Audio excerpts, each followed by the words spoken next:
All right, let's get into our first topic now. And should primary school pupils use gender-neutral terms for their teachers? Get your calls in for this one now. Kids are being encouraged to use phrases like they or them, and even the title MX, pronounced mix or mux instead of miss or sir. This is regardless of the teacher's gender. Critics say that teachers shouldn't be bringing gender issues into the classroom and argue that it could just be confusing for children. But campaigners say that it's more about inclusivity. So what do you make of that at home, and what do my panel make? Nick, I'll start with you. Well, I believe in inclusivity, and I think the simple solution is if somebody doesn't want to be identified as Miss or Sir, they say, look, I want to be a mux, or however you pronounce it, and they have a little badge there announcing how they want to be referred to, and then the pupils can refer to that particular person as mux or however they wish to be described. I think to start calling someone like myself, for example, a mux when I'm clearly a man and happy to be identified as a man, and I think the majority are quite happy to be identified as men or women, why would one deal with it in a way that really just satiates the tiny minority by arguably insulting them and removing their gender? Well, that might be one option, Nina, but does that increase the questions that might be in a child's mind? If you're not going to do a universal title for everybody, it might start to ask questions as to why we've got Mrs. So-and-so and Mr. So-and-so and then mix so-and-so in the classroom. Well, I think if we're talking about primary school children, they don't question that. Why would they? What is there for them to question? That's the name. It's Miss, Sir or Mix. First of all, I thought this is just ridiculous, and why should people bother about it? But then I thought to myself, back in the day, there was only Mrs. or Miss. And then when I was growing up, Ms. came along. And I certainly wasn't married, and there was kind of connotations to being a miss, like which people would find hard to understand these days, like being a spinster, being left on the shelf. You were regarded as a kind of a secondary woman. Wow. Because you hadn't got a man. And tell me, was Ms. a big deal when it came in? Yes, it was. I embraced Ms. and I've always been Ms.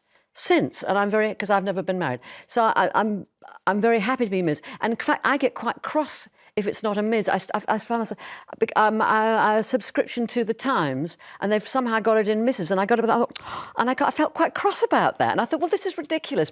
So therefore, I understand if this is your identity, you want it to be your identity. And correct. So you're both sort of in agreement there then. Both of you are saying that actually you would rather than use universal terms that are gender neutral for everybody, you would rather there will be the option of a Mr., a Miss and a mix. Yes, I mean, what Nina's saying is there's no confusion about sexuality, whether it's a Miss or a Ms. When you're talking about them or they, that there is then a question mark. Well, what does that mean? What is your sexuality? How do you sexually, what's your gender? What's your gender? I don't understand how referring to somebody as they questions their sexuality. I mean, we do often do it passingly anyway, don't we? We would say Beyonce's coming to town, they'll be performing at the O2 whenever. We already use that term to refer to people. Well, isn't that because she's bringing a band with them? Yeah. That's because it's the plural, it's a band. Yeah. They, for me, is plural.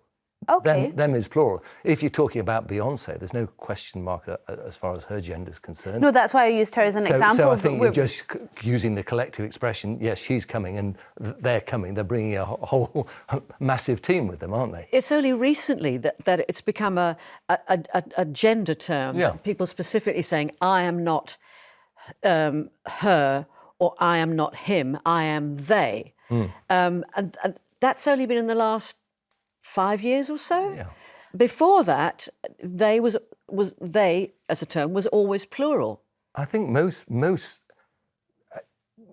men and women will be deeply insulted by being referred to, bearing in mind all their life they've been Sir, Miss, Madam, whatever, to call them they. So I wonder because we're grown up with the they is a plural term. It well, doesn't make sense. The criticism of this is that it is bringing the question of gender identity into pupils as young as primary school. I think there are 13 teachers or teaching assistants working in primary schools that don't identify as either male or female, and they're using the terms MX instead. And whether actually, if we universally call all the teachers by the same title, it takes those questions away slightly. We'd love to know what you feel.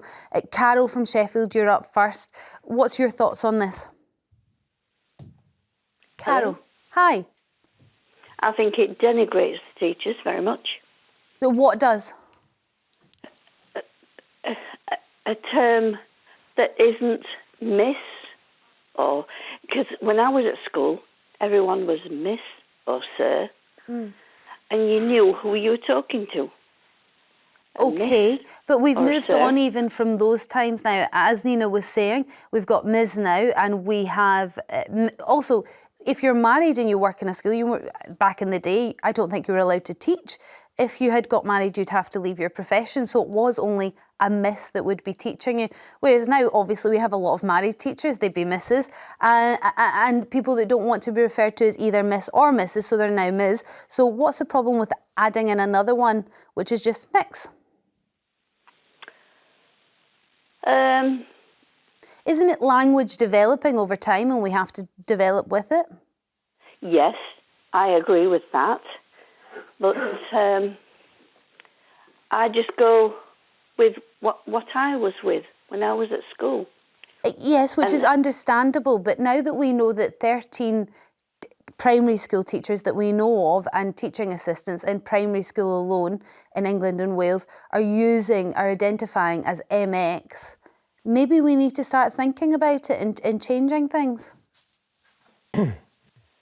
What does MX mean? MX means you're not identifying as a Mr., a Mrs. or a Miss or a Ms.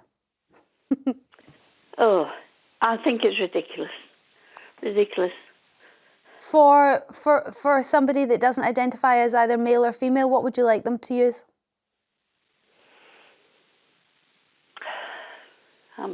Well, I think they should use a term for female or male.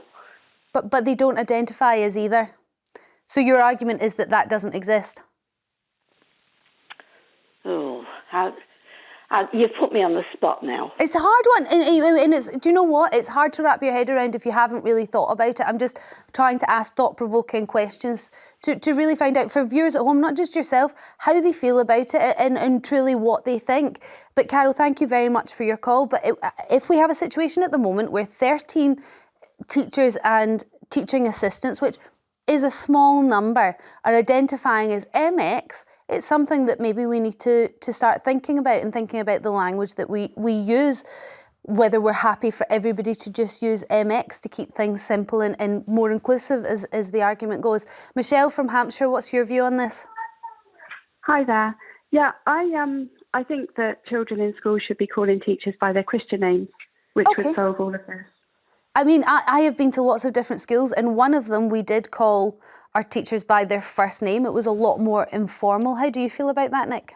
Well, that's the way I think it's probably. What age are we talking about? Are you talking about primary school? Primary school. Yeah, primary school. Absolutely. I think that's fine. They should call if you were a primary school teacher, they should just call you Nick. That's fine. I'm quite happy with that. But I think when you go up to more senior school, you're not going to be calling your teachers by their Christian name. Why not? I think it's too familiar. I think there needs to be a level of respect. For me, I mean, look, I was brought up in a generation that I used to have to call, my father made me call all men at our golf club sir when I was 13. I had to call, and I said, Dad, can't I just call them Mr. Smith? Or no, you call them sir.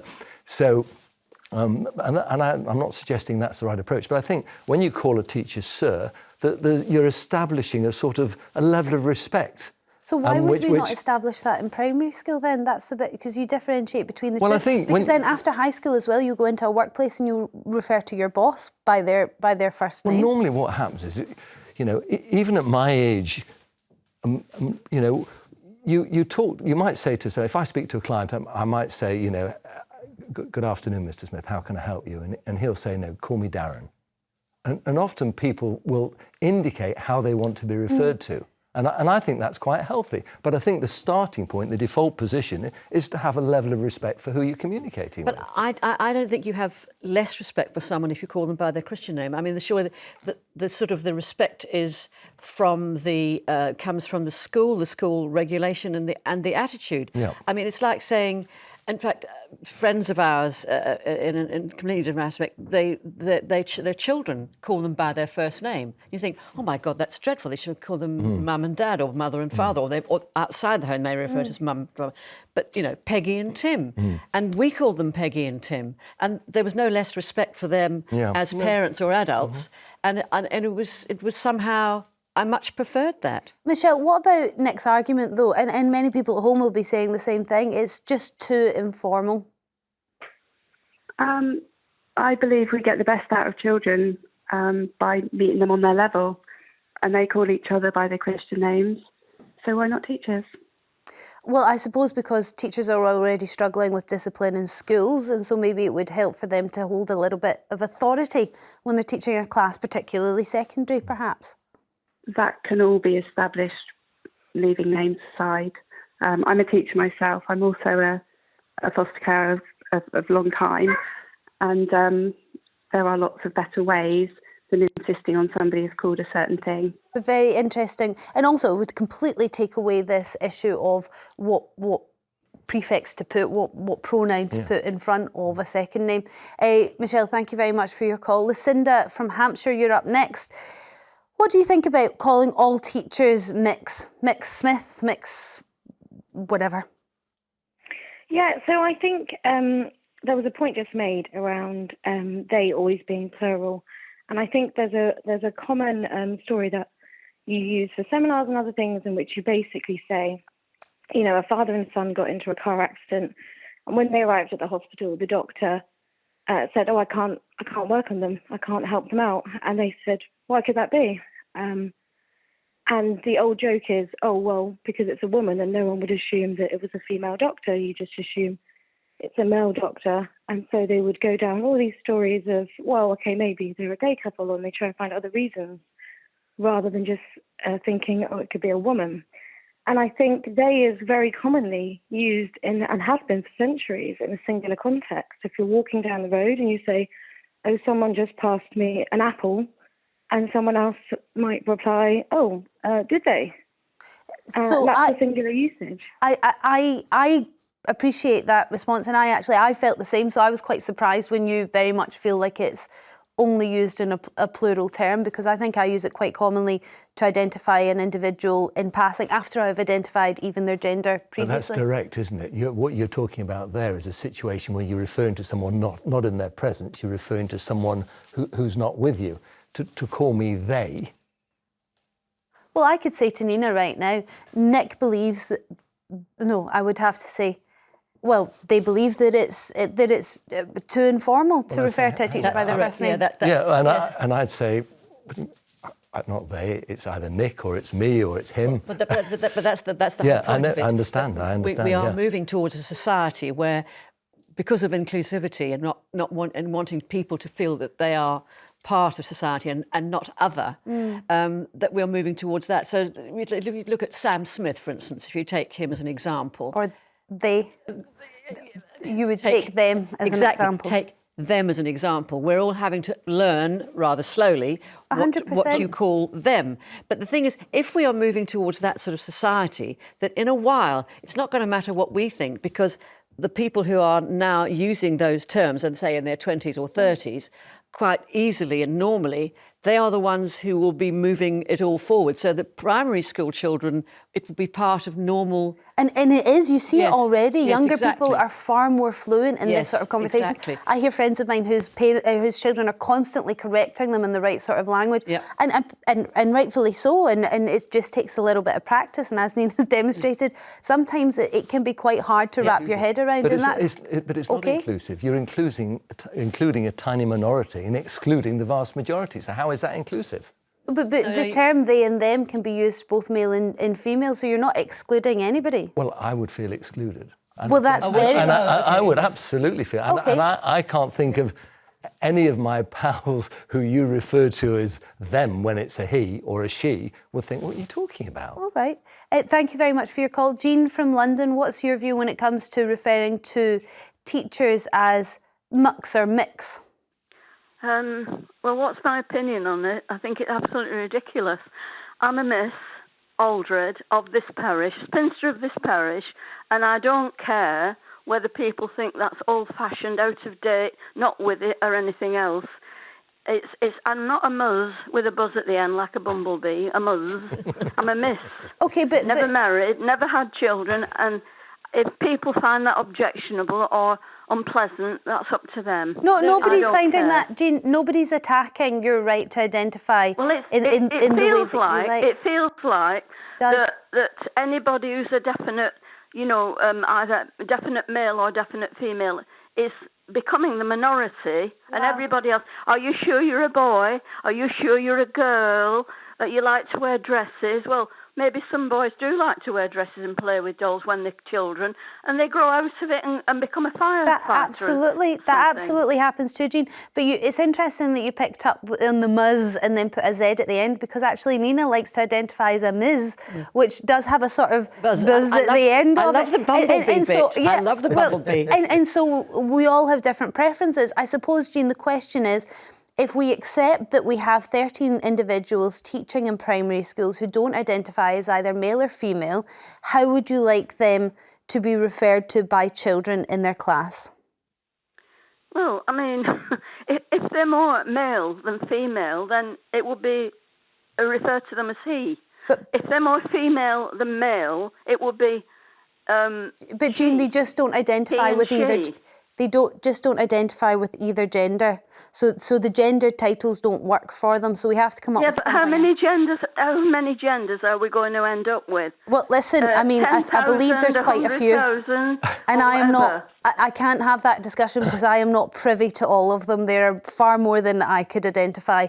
But maybe this is something that we all need to get used to. But it sounds like a lot of people would be seriously putting the brakes on. And nobody's called up in preference of using mix for everyone. That seems to be off the cards. No, just let the ones who want to be mixed, let them be mixed. And if mixed. Jean wants to be mixed, it's a simple solution. Absolutely it's fine. a simple solution, and let the others who are quite happy with their identity just be referred to in the way that we already do. So. And isn't it funny how generationally what we identify in different pronouns changes? As in, when you were growing up, miss was rather you'd been left on the hay bale or you'd been left behind, and you're. Well, the hay bale sounds rather exciting. I didn't mean it. Wishful thinking. I left on the shelf, but for me, losing my miss and becoming a missus was like, oh no, I'm old now. Yeah, but it's not making a difference to your gender, is it? No, it was just what I'm just life. talking about is how we feel about different titles. Exactly. It's different for everyone in every generation. But it's all generation. consistent with your progression as a woman. That we're talking now about. Oh, hold on. That's a whole other debate to have. I think we just